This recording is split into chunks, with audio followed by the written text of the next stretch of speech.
Nyala ya? Nyala. Emang gak nyala? Gak nyala. Jadi emang gak nyala. Disulap ya? Ambek rasoan ya? Disulap ambek rasoan ya? Oke.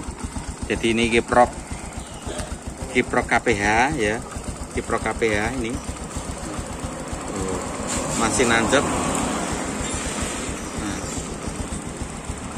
Bentar. Nah, kiprok KPH masih nancap ya. Ini kiprok Vario second, Vario bekas yang pengisiannya mati. Nah, kiprok KPH ini sistem regulasi, sistem pengisian masih normal, tapi lampunya mati. Nah, jadi ini kawin silang. Lampunya ngambil dari sini, terus pengisiannya ngambil dari aslinya KPH. Nah, ini berarti dual kiprok. Oke, dual kiprok. Nah, adapun cara pengkabelannya, pemasangannya nanti kita terangkan di sesi keterangan ya. Yang penting ini maksud dulu. Oke, kawan-kawan, yuk kita lanjut lagi. Oke kawan ya, ini ada dua gambar ya tuh. Yang satu ini kiproknya Vario, yang ini kiproknya ini kiproknya Karisma. Yang sebelah kiri itu tidak hanya Vario, sebenarnya bisa juga Yamaha Jupiter. Pokoknya yang warnanya hijau. Semua jenis bebek-bebek Yamaha itu hijau. Kalau Honda itu maticnya hijau. Walaupun ada yang KVB tahun berapa itu hitam. Tapi kita nggak bahas masalah itu. Kalau begini kawan ya, jenis kiprok untuk yang Vario beda sama Suzuki. Walaupun sama-sama hijaunya, ya toh. Kalau Vario itu punya kelemahan sistem pengisiannya ini sering putus, tapi regulasinya masih normal. Oke, kalau Suzuki rata-rata kuat ya. Nah, kita akan bahas di sini sebentar. Oke. Ini hijau Mas ya. Hijau itu masa. Anggap aja ini kiproknya Honda. Ya toh? Terus sebelahnya ini bawahnya itu pasti kuning. Nah, terus yang berseberangan secara kongruen itu pasti putih. Dan bawahnya putih pasti merah. Dan ini selalu berkebalikan dengan Honda. Ya Mas ya. Kalau hijau itu kan kalau hijau ini kan masa Mas ya. Masa ya. Tapi kalau di Honda, nah ini. Nah, oke. Beralih ke Karisma ya. Nggak kelihatan. Sorry. Ini pasti merah. Nah, sebelahnya merah, bawahnya pasti putih. Rumusnya itu sama Mas ya. Putih itu berseberangan mesti kuning, dan bawahnya kuning hitam. Karena sistem KTM itu masih pakai warna lama ya. Oke, kita lanjut lagi ya toh. Terus kita mau bahas dulu kelemahannya kiprok Vario ya. Kiprok Vario itu mempunyai kelemahan di sini Mas ya. Dari sini ke merah itu kan ada diodanya Mas. Nah, dioda inilah yang sering putus kalau kiprok Vario. Sedangkan biasanya ya, biasanya itu tidak selalu benar Mas ya. Kalau SCR-nya ya itu masih hidup, nah ini masih hidup. Nah dulu Mas ya, ini kita sering aplikasikan. Ini barang ini tidak pernah saya buang dari dulu. Ini kita dapat rongsokan dari Vario KVB itu yang pengisiannya hilang itu, yang dulu juga pernah saya bikin video kan, tambah dioda itu. Nah, itu tidak pernah saya buang Mas. Biasanya dulu kalau masih sering kerja king, ya saya buat regulatornya king. Sering itu king itu kan nggak pakai aki toh. Lah jadi cuman kita pakai regulasi lampu saja. Nah itu kita cukup pakai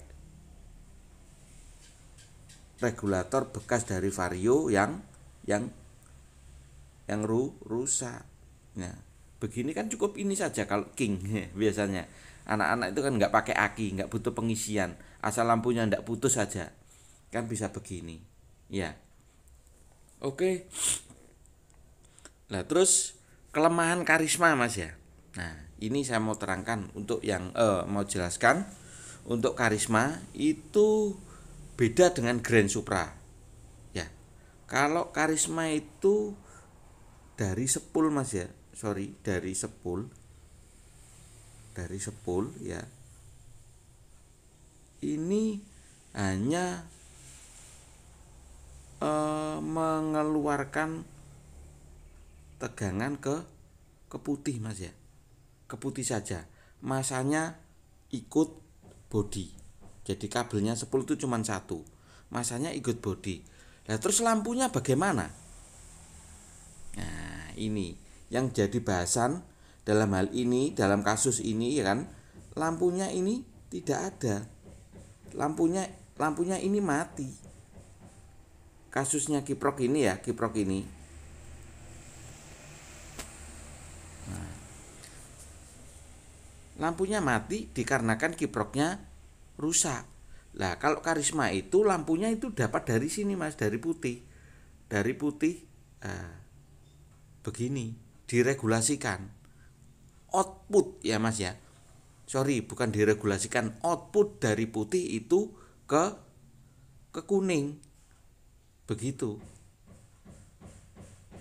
Ini ya, saya ulangi. Wah, kegusek. Yang merah juga kegusek. Ya. Saya ulangi. Kalau karisma itu ya output lampunya dari kabel putih ya Mas ya. Beda dengan Vario tadi yang pakai regulasi. Ya, pakai regulasi. Walaupun regulasinya ini tidak ada, dihilangkan, maka tetap nyala lampunya. Tapi kalau karisma tidak bisa. Kalau sistem outputnya itu output regulatornya untuk lampu tidak ada, maka dia tidak akan menyala. Dalam hal ini maka motor motor Supra 125 lama ini tidak menyala. Oke. Jadi langkah yang kita lakukan adalah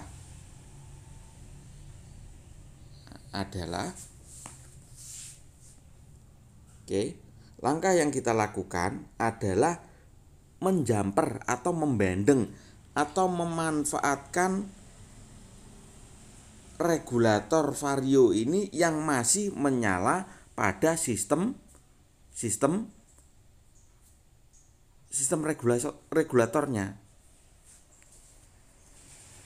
Langkahnya adalah sebagai berikut.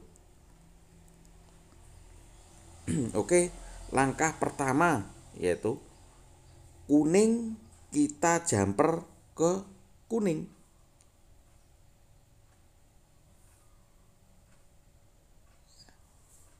Oke, gitu. Terus masa ya, masanya hijau kita jumper ke, lah ini kan belum nyala Mas. Lah caranya nyala gimana? Ya caranya nyala yo yang kuning ini di jumper ke sini. Nah, pasti nyala. Gitu? Pasti nyala. Lah, sistem pengisiannya nanti tetap normal. Ini ke aki.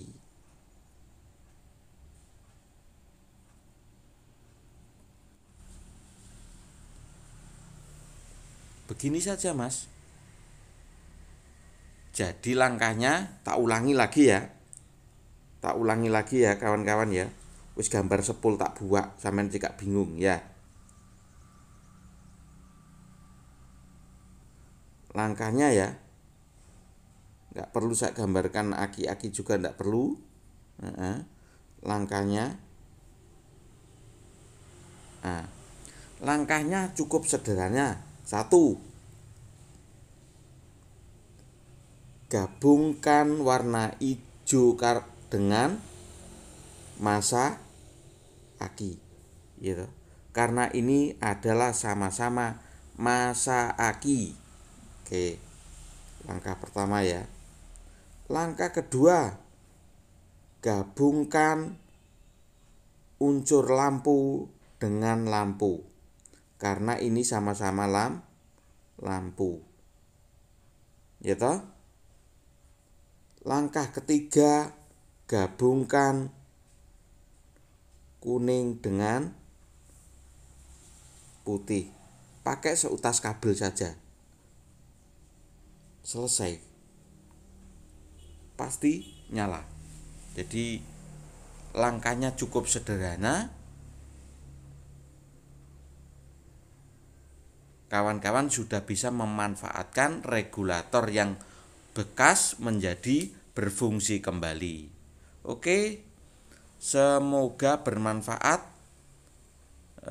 Assalamualaikum warahmatullahi wabarakatuh. Jangan lupa dibantu like dan subscribe-nya agar kita lebih semangat untuk membagikan sesi-sesi pengkabelan dengan benar. Kurang lebihnya mohon maaf. Jika ada kekurangan, jika ada kesalahan, tolong dibantu di kolom komentar agar kita bisa memperbaiki kelak di kemudian hari. Oke, assalamualaikum warahmatullahi wabarakatuh.